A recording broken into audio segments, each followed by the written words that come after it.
주말기도주일 둘째 날 또 축복된 안식일 저녁에 교회에 오신 여러분들 환영합니다. 하나님의 은혜가 한 주 동안도 함께 하셨습니까? 네. 이 저녁에도 우리 삶 가운데 계셨던 그 주님 발견하고 또 믿음 가운데 나아가는 그런 축복된 저녁 되길 소망합니다. 우리는 어제 저녁에 이스라엘 백성들이 홍해를 건너는 장면을 함께 묵상했습니다. 하나님께서는 동쪽에서 불어오는 그 바람을 준비하셔서 이스라엘 백성들로 하여금 그 구원의 길을 여셨어요. 그리고 이스라엘 백성들은 그 구원을 맛보기 위해서 반드시 한 가지를 해야 되는데 그것은 뭐냐면 가만히 있는 것입니다. 나에게 불어오는 그 폭풍 가운데서도 삶에 나를 괴롭히는 수많은 문제들과 두려움 속에서도 마음의 평안을 잃지 않고 견디는 것이죠. 하나님은 그 견딤에 축복하셔서 그들에게 구원의 문을 여신 것입니다. 오늘은 둘째 날 시간으로서요, 유혹의 광야를 건너 주님 곁으로라는 제목으로 말씀 묵상하려고 합니다. 여러분들, 사람들이 자주 잃어버리는 것들이 있죠. 여러분들 주로 무엇을 잃어버리십니까? 저는 맨날 차키를 잃어버리거든요. 저희 사람이 항상 어디 갈 때면 차키 챙겼어요? 항상 질문해요. 근데 사람들이 잃어버린 것 가운데 가장 자주 잃어버리는 것이 있는데 뭐냐면 리모컨을 그렇게 잃어버린다고 합니다. 그래서 리모컨이라는 이 단어와 함께 연결되어 있는 많은 단어들을 찾아보니까 여기 보니까 카메라, 요즘에 리모컨에 또 카메라도 리모컨으로 되잖아요. 또 스마트 TV, 버튼, 기능, 채널, 뭐 삼성 TV를 많이 쓰니까 삼성. 근데 여기 보면은 싸움이라는 것도 있어요. 채널 싸움 하는 것입니다. 딸들은 재미있는 드라마를 보고 싶고 아빠는 스포츠를 보고 싶어서 싸우는 것이죠. 근데 여기 참 재미있는 것은 이 쇼파가 있습니다. 그리고 이 쇼파와 함께 나오는 단어가 아빠가 있어요. 아마도 아빠가 항상 쇼파에 누워서 리모컨으로 TV를 돌리는 장면을 많이 보았던 것 같습니다. 근데 리모컨 하면 우리가 연결되는 단어는 뭐냐면 어디 있지? 라는 생각입니다. 그래서 리모컨 어디 있지? 그래서 이 문제를 해결하고자 사람들이 많은 연구를 했어요.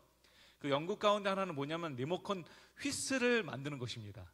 그래서 휘슬을 딱 부르면 리모컨에서 소리가 막 나오는 거예요. 근데 여러분, 이것은 문제가 있죠.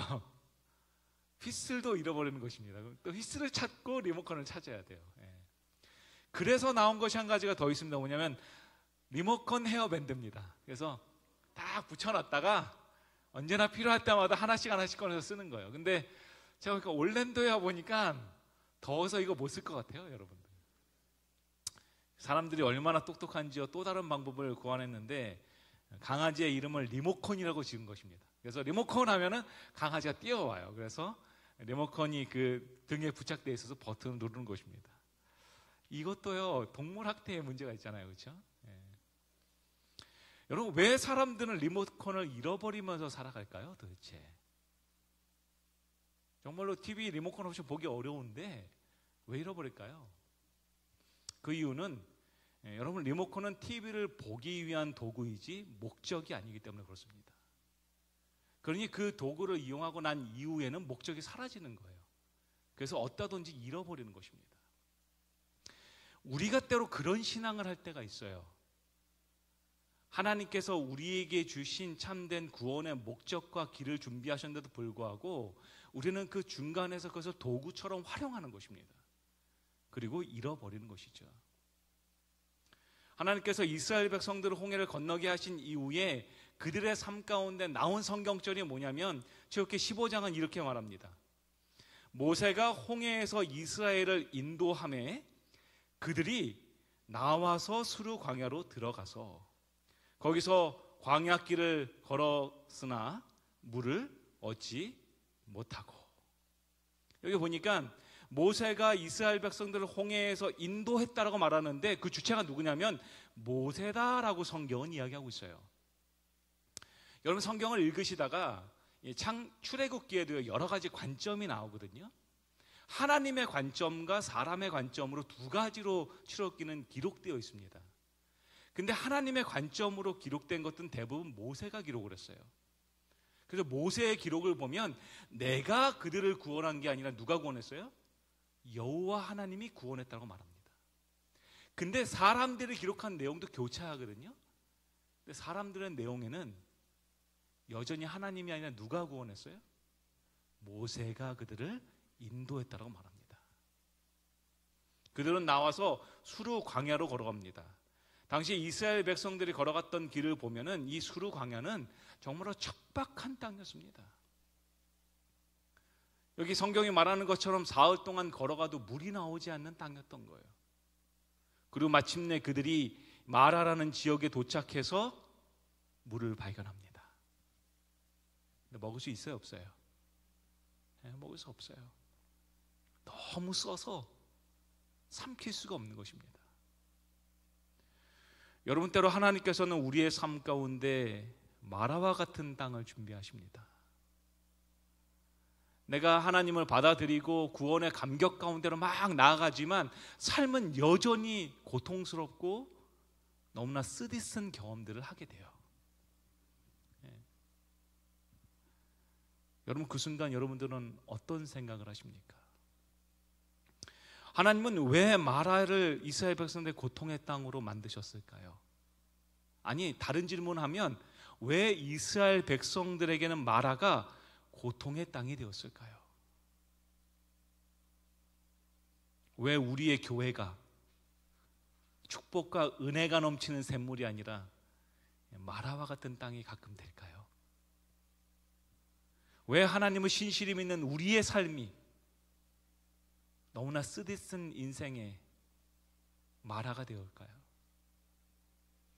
여러분, 여기 두 장소가 있습니다. 한쪽은 수도원이고 한쪽은 교도소입니다. 근데 보니까 아주 비슷하게 생겼어요. 그렇죠? 세상과 단절되어 있고요. 그리고 아무나 들어가지 못하고요. 들어가면 나오기가 어렵습니다. 여러분, 두 곳 가운데 선택하라면 어디를 가시겠습니까? 수도원이요? 교도소나 수도원이나 별반 차이가 없지 않습니까? 근데 여러분, 왜 수도원이 가고 싶습니까? 수도원은요, 하나님의 은혜를 발견하는 장소예요. 여전히 수도원에는 죄인들이 갑니다. 그렇죠? 나의 죄의 짐을 가지고 나아가요. 그러나 그곳에서 그들은 하나님의 은혜를 발견합니다. 그러나 교도소는 어떻습니까? 여전히 죄인들이 가지만 그들은 그곳에서 삶에 대한 원망과 후회를 하는 장소가 된 것이죠. 여러분, 그것이 수도원과 교도소의 차이인 것입니다. 이스라엘 백성들이 왜 마라라는 땅에 가서 고통이라고 말했느냐? 성경은 그것을 이렇게 표현하고 있어요. 출애굽기 15장 24절부터 25절은 말하기를 백성이 모세에게 뭐예요? 원망하는 것입니다. 그들의 원망의 중심은 우리가 무엇을 마실까라는 질문을 하고 있다는 거예요. 근데 우리가 조금 더 이 의미를 히브리어의 문법을 제가 잠깐 설명을 하면, 이때 백성이 모세를 원망했다라고 말할 때 사용되는 문법이 하나가 있는데 그게 뭐냐면요, while consecutive imperfect라는 단어가 사용돼요. 중요하지 않습니다, 여러분. 근데 한 가지 중요한 게 있는데 뭐냐면, 이 원망은 한 번 하고 멈춘 원망이 아니라는 것입니다. 이것은 미완료인데요, 과거에도 해왔고 앞으로도 계속 할 원망이라는 거예요. 이스라엘 백성들이 걸어왔던 그 길을 다시금 살펴보면요, 참 재미있는 것을 하나 발견하게 됩니다. 뭐냐면 이 지도 가운데 여러분, 마라는 분명히 여기거든요. 근데 이 지도를 조금 더 자세히 보면요, 마라로 가기 전에 이스라엘 백성들이 어디를 지났냐면 영어로 Small Bitter Lake라는 곳을 지나가게 돼요. 그러니까 이스라엘 백성들이 이미 이 레이크를 지나면서 쓴 물을 먹어본 것입니다. 물을 먹고 싶었지만 도저히 염분이 너무 많이 들어있어서 먹을 수 없는 물이었던 것입니다, 당시. 그래서 이스라엘 백성들은 그 가운데 하나님께 원망해요. 근데 그 원망이 멈추지 않았다라고 성경은 말하고 있는 것입니다. 그 원망을 극도로 표현한 것이 바로 그들이 목마른 가운데 맞이한 마라라는 땅이었던 것이죠. 여러분, 감사의 반대말은 무엇일까요? 그것은 염려입니다. 감사는요, 하나님 중심적인 삶이에요.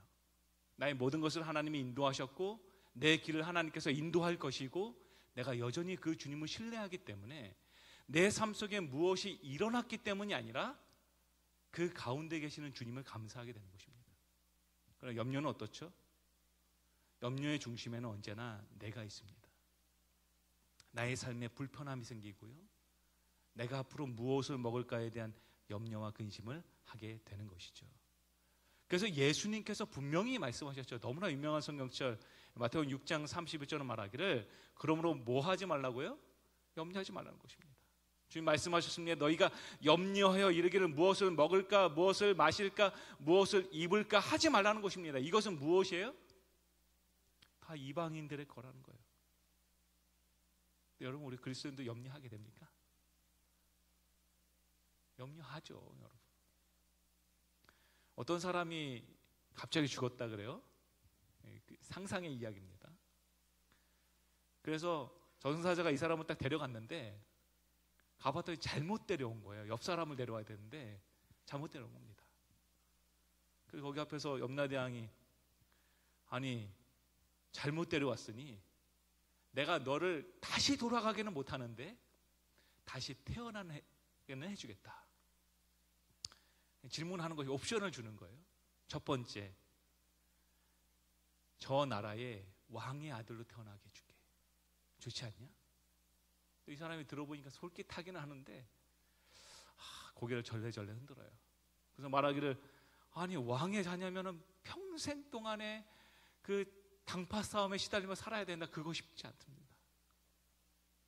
그랬더니 이제 2번 옵션을 얘기하는 것이죠. 2번 옵션은 아주 부유한 가정이에요.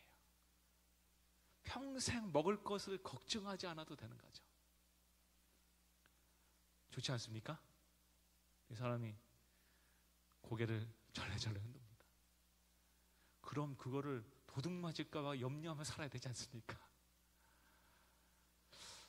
들어보니까 그것도 맞는 것 같아요. 세 번째 옵션을 줍니다. 그러면 저기 유명한 학자의 아들로 태어나라. 너는 거기서 태어나면 명예를 갖고 태어나는 거야. 그랬더니 또 고개를 절레절레 흔드는 것이죠. 아버지가 똑똑하면 아들도 똑똑할 걸 기도하기 때문에 저 평생 공부하기 싫습니다. 화가 난 것이죠. 그러면 도대체 어느 집에 태어나고 싶니? 그 사람이 고민하다 말하는 것입니다. 저는 염려도 없고 근심도 없는 곳에 태어나고 싶습니다. 여러분 뭐라고 말했을까요? 염라대왕이 얘기하기를 옛기놈 그런 데 있으면 내가 가지 이렇게 말했다고 합니다. 우리의 생애는요 염려 없이 살 수 없습니다. 그럼 예수님이 우리가 하지 못하는 것을 하라고 말씀하시는 것일까요?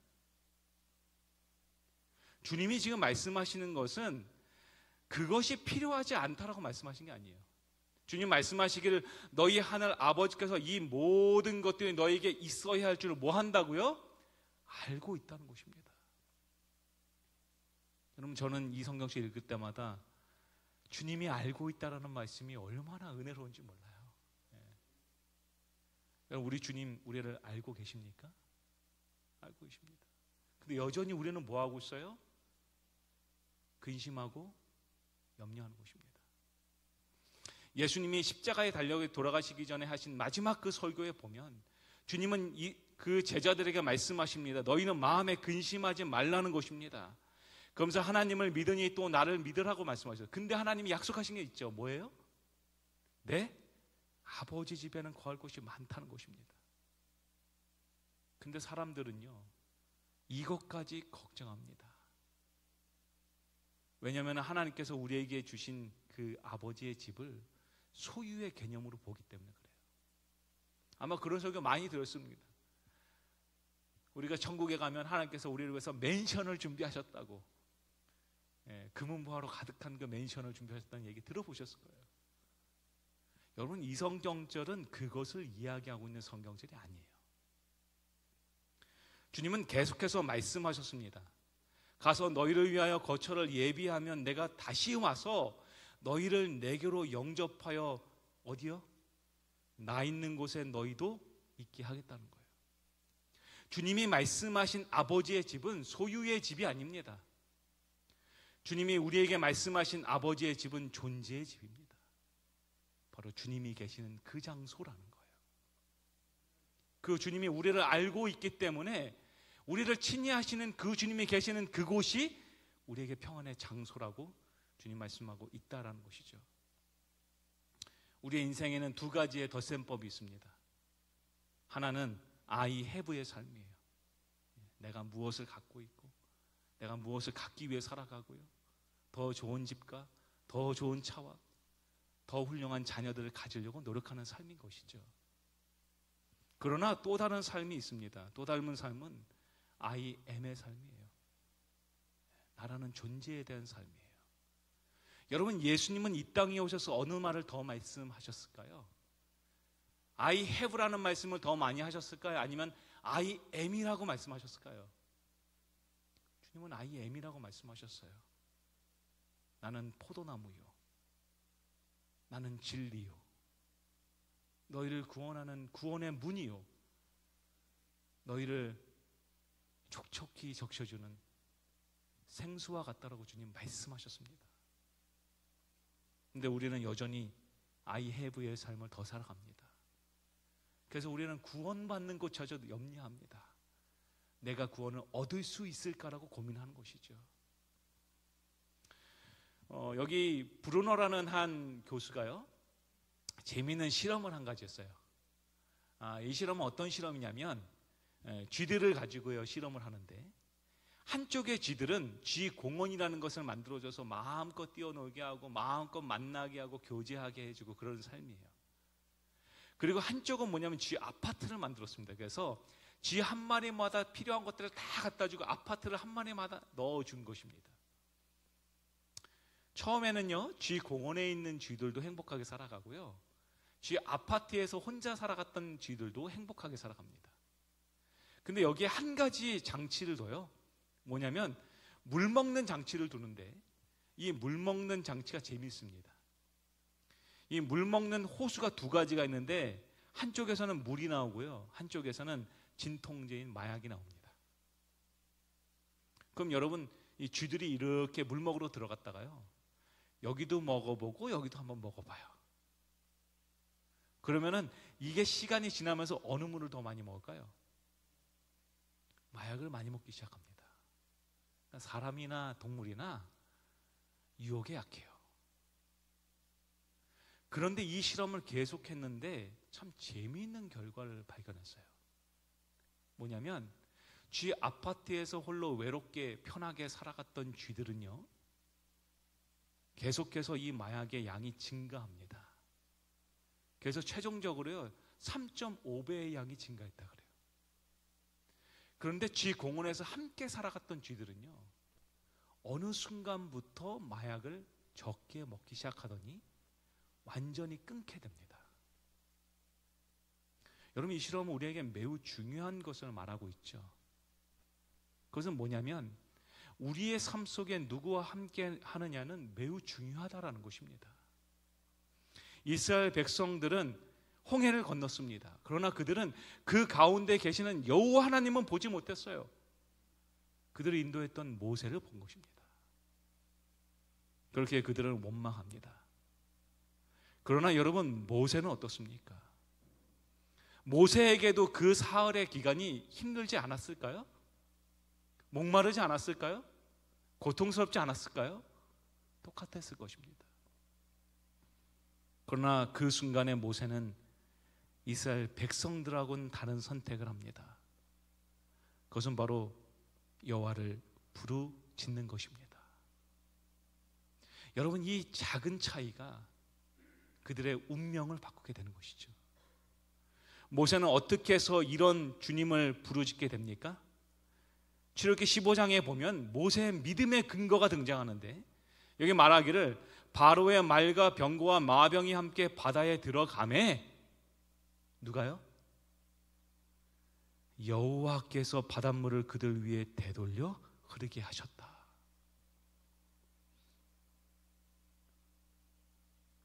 방금 전까지만 해도 이스라엘 백성들의 관점에서는 모세가 그 홍해에서 그들을 건져낸 것처럼 성경은 기록하고 있어요. 그러나 모세는 그 가운데 그들을 인도하신 여호와 하나님을 신뢰한 것입니다. 그분을 이해하게 된 거예요. 부조화 선지자는 이렇게 표현하고 있습니다. 그들은 저 신비한 구름 속에 계신 하나님께서 그들과 모세를 거기까지 인도하셨다는 사실을 기억하지 못하고 공포와 절망 중에서 그들을 그런 길로 인도했다고 모세를 비난했다. 모세는 그들이 공경에 빠져 비탄해하는 모습을 보고 크게 슬퍼하면서 그들이 행하기를 잊어버린 그 일을 했다.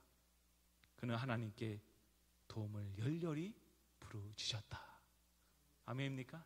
아멘. 그런데 여러분, 우리는 어떻습니까?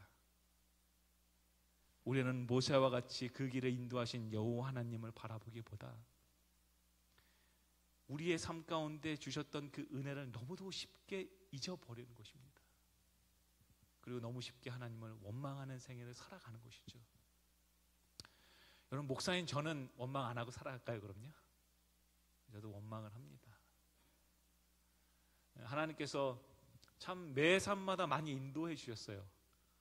제가 올랜도 교회 와서 여러 번 놀래거든요. 참 좋은 성도님들 보면서 많이 놀래고 감사하는데, 오늘 특별히 제가 교회 와가지고 깜짝 놀란 게 우리 특창하신 우리 한성혁 집사님.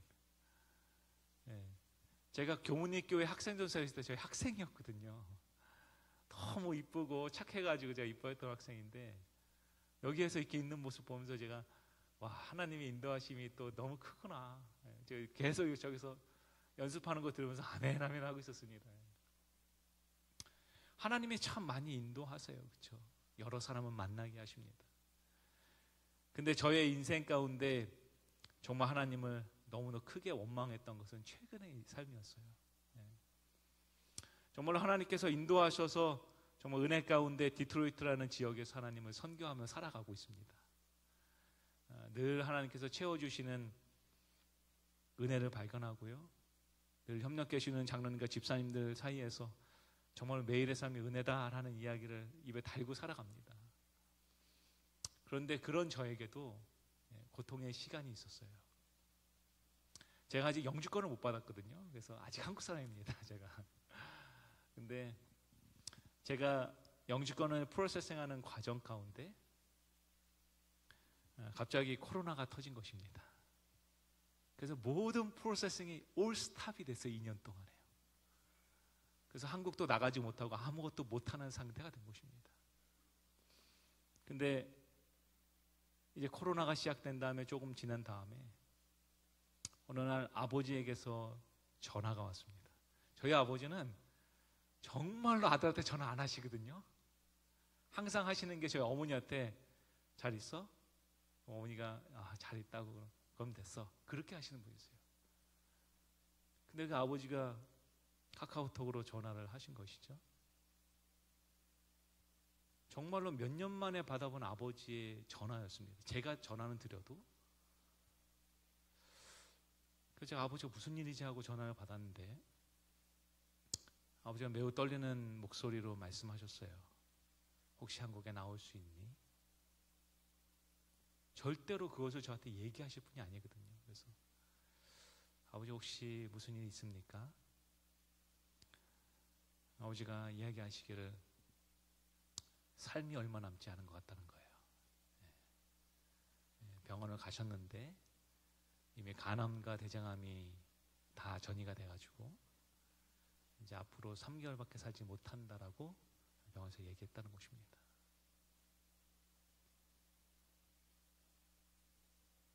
제가 아버지한테 얘기했습니다. 아버지 나갈 수 있습니다. 다 포기하고 전 나갈 수 있다고. 아버지가 그러셨어요. 그러면 괜찮다. 그러니 아이들을 잘 키우고 있으라고. 제가 이겨내 보겠다고. 그때서부터 거의 1년 가까이 아버지가 투병 생활을 하셨습니다. 근데 제가 목회를 하면서 제 마음 가운데 늘 짐이 있었어요. 저희 아버지는 침례를 받지 않으셨거든요. 제가 해외 선교를 다니고 선교를 하러 다닌다고 하면서 늘 저의 마음 가운데는 아버지를 구원하지 못했다라는 죄책감이 있었어요. 그날 제가 하나님 앞에 무릎을 꿇었습니다. 아버지, 정말로 주님께서 이 고통의 시간을 허락하신 이유는 무엇입니까, 주님?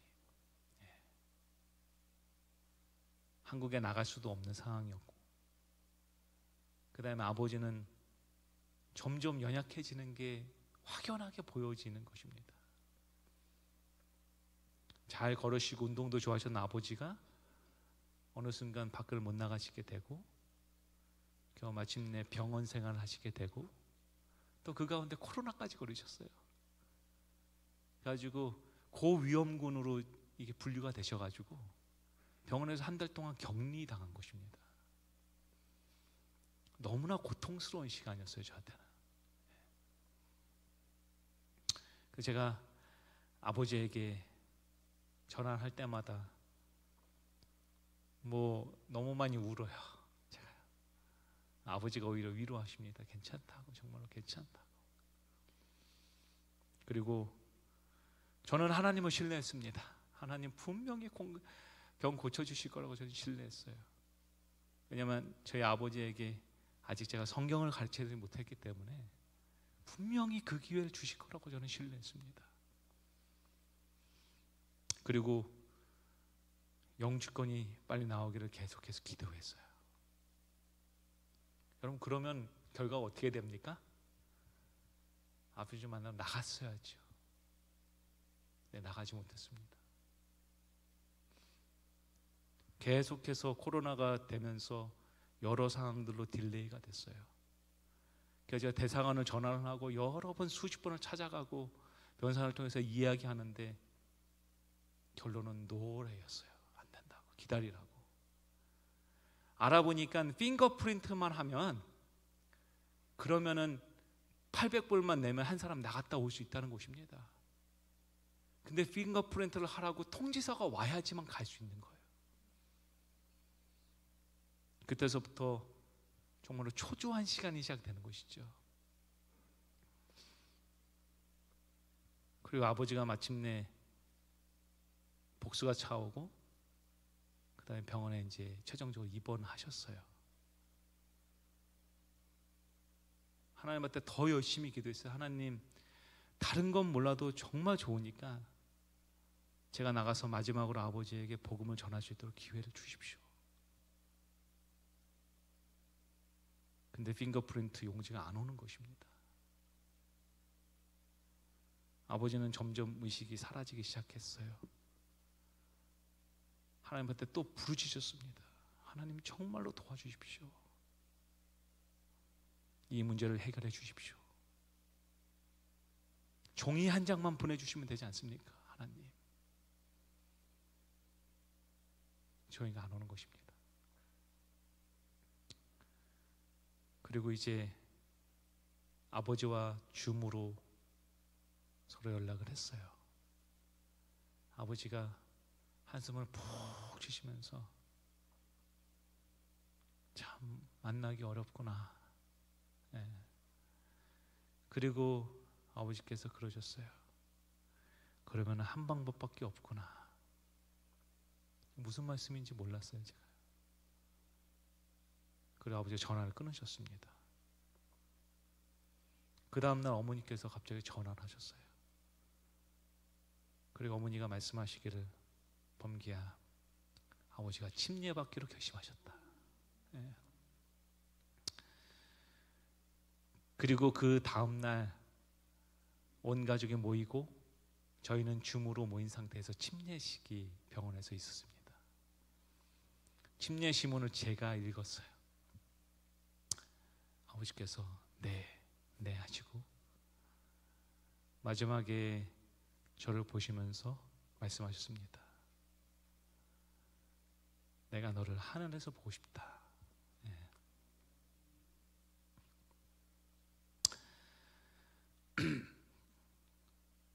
그 전화가 끝나고 그 다음에 이제 그 다음날 아버지가 돌아가셨습니다. 제가 그 전까지만 해도 정말로 하나님을 원망했어요.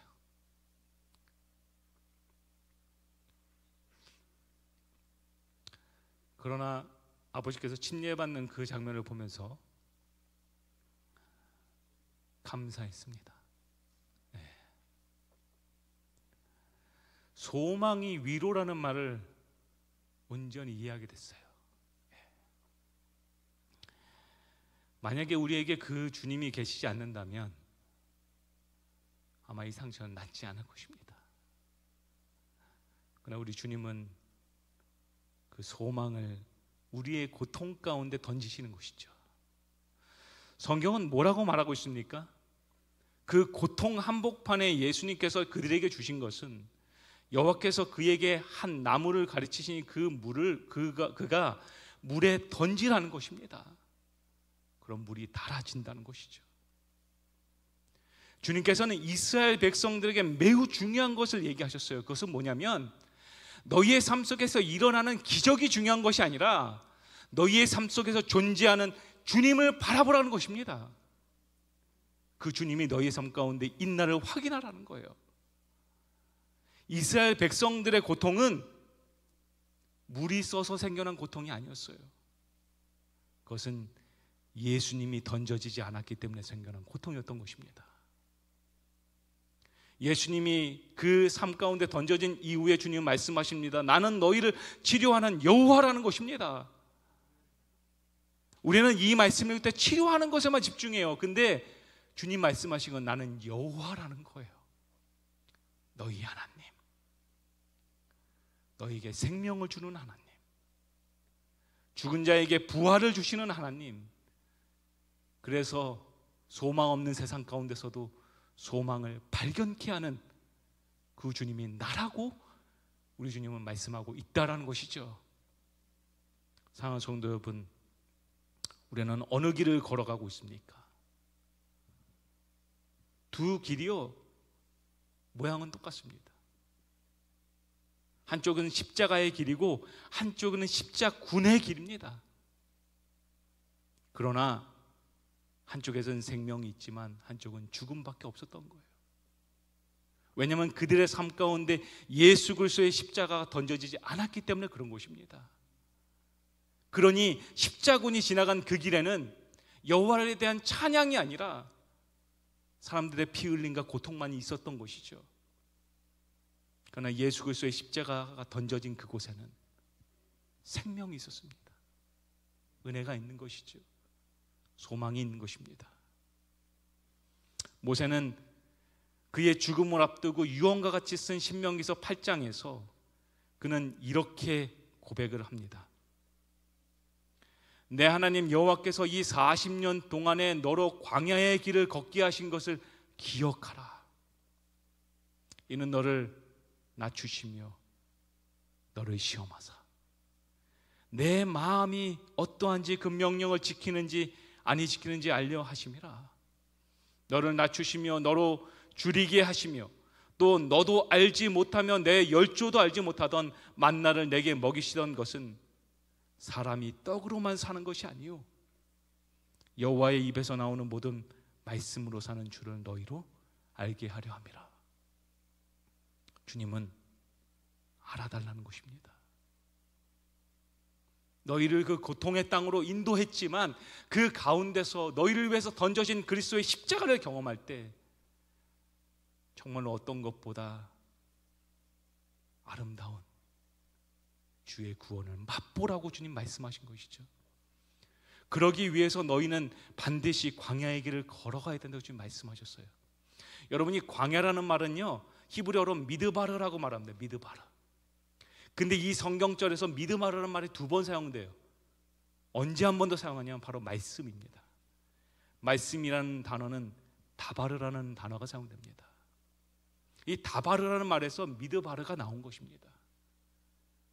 바로 그 광야 가운데 거하시는 주의 말씀을 기억하고 주님을 알아가게 될 때 우리를 위해서 준비된 그 광야와 같은 생애가 하나님께서 우리를 위해서 준비하신 축복의 생애가 된다는 것이죠.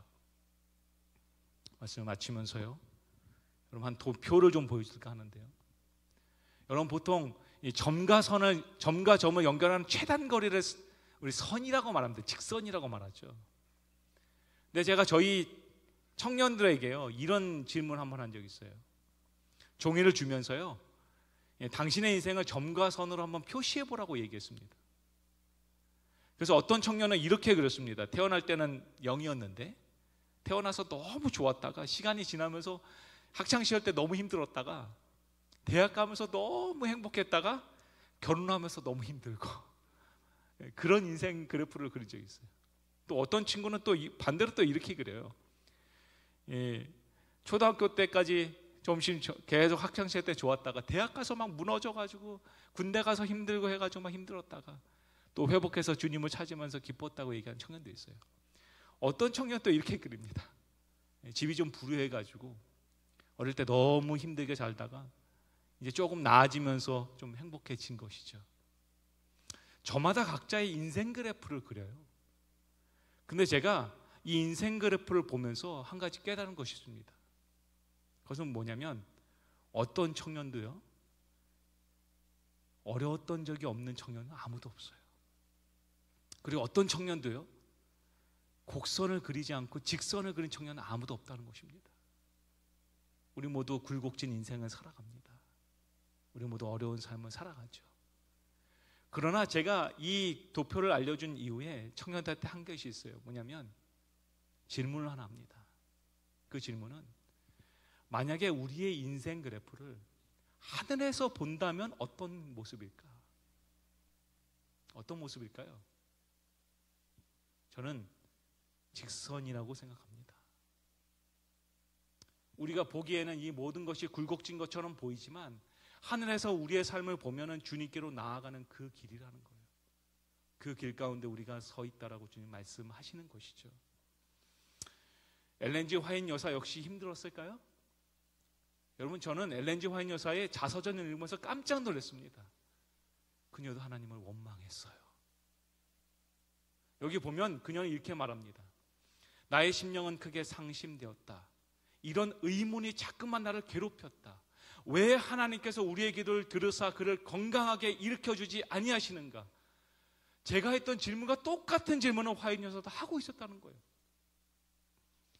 유혹하기 위하여 항상 준비하고 있는 사단은 우리가 올바르지 못하기 때문에 그렇다라고 속삭였다. 제가 이 말씀을 읽고요, 전율이 흘렀습니다. 제가 당했던 고난과 시련이었어요. 그 종이 한 장을 보내주시는 하나님을 원망했던 제 모습이 그대로 여기 있었어요. 사단이 끊임없이 저에게 말하고 있었던 원망의 유혹이 제 가운데 있었던 것을 발견했습니다. 그녀는 말합니다. 나는 내가 주님을 섭섭하게 해드는 일을 별로 생각해낼 수 없었지만 중압감이 나의 심령을 짓눌러서 나를 절망으로 몰아넣었다. 나는 하나님께서 나를 받아주셨는지 의심되어 기도조차 할 수 없었다. 내게는 하늘을 향하여 눈을 들 만한 용기가 없었다. 내가 극심한 마음의 번민으로 괴로워하자 마침내 나의 남편이 나를 위하여 주님께 간구하였다. 제임스 화이트, 엘렌 G 화이트 여사를 위해서 기도를 시작한 것입니다. 나도 그와 함께 목소리를 합하여 구원을 호소하게 될 때까지 그는 포기하지 않았다. 마침내 축복이 임하여 나는 소망을 갖기 시작하였다. 나의 떨리는 믿음이 하나님의 약속을 붙잡았다. 아멘입니까? 아멘. 우리 모두 굴곡진 인생을 살아가고 때로는 우리 모두 그 사단의 유혹으로 하나님을 원망하게 되고 의심하게 되는 순간이 있다는 것입니다. 하나님, 왜 나의 기도를 듣지 않습니까? 우리가 이토록 열심히 기도하는데 왜 기도를 듣지 않습니까? 라고 말하는 순간이 있다라는 거예요. 그러나 여러분 있잖아요, 그러한 순간에도 우리가 해야 될 것은 여전히 모세처럼 하나님께 기도하는 것입니다. 내가 그 주님을 완벽하게 신뢰하기 때문에 기도하는 것이 아니라 그 주님을 붙잡는 거예요. 그리고 나서 그 이후에 하나님을 이해하게 되는 것입니다. 그녀는 교회 증언에서 이렇게 얘기했습니다. 교회 증언 1권 12페이지에 말하기는 내가 구주께로 돌아갔을 때 그분께서는 나를 위로해 주셨다. 나는 고통 중에서 열렬하게 주님을 찾았으며 또 위로를 받았다. 나는 예수님께서 나 같은 사람도 사랑하신다는 사실을 확실히 깨닫게 되었다. 아멘입니까? 여러분, 이것이 우리의 인생 되길 소망합니다. 그러기 위해서 사랑하는 성도 여러분이시여, 우리를 위해서 준비하신 광야를 주님을 신뢰하면서 나아가시길 소망합니다. 사단이 때로 우리의 마음 가운데 하나님을 오해하게 하고 의심하게 하는 그 순간에도 여러분, 주님을 여전히 신뢰하시길 소망합니다. 주님은 여러분들을 위로하실 것입니다. 이스라엘 백성들이 마라를 지난 이후에 하나님은 그들을 엘림으로 인도하셨어요. 이곳은 너무나 아름답고 물이 풍족한 땅이었습니다. 마라에서 불과 떨어지지 않은 그곳이었어요. 하나님의 실제적인 목적지는 이스라엘 백성을 엘림으로 인도하는 것이었습니다. 그 길을 걸어가기 위해서 그들은 마라를 통과해야만 했던 것이죠. 그러나 만약 우리가 마라의 땅에서 원망하며 이 길을 멈추게 된다면 우리는 우리를 위해서 준비된 축복의 땅인 하늘을 맛보지 못할 것입니다. 사랑하는 성도 여러분, 멈추고 싶은 순간에도 멈추지 말아야 합니다. 그러나 그리스도의 십자가를 품고 우리는 걸어가야 합니다. 그럴 때 우리 주님은 우리를 위로하실 것입니다. 그 주님을 굳게 붙잡는 저와 여러분이 되길 소망하며 오늘 말씀을 마치겠습니다.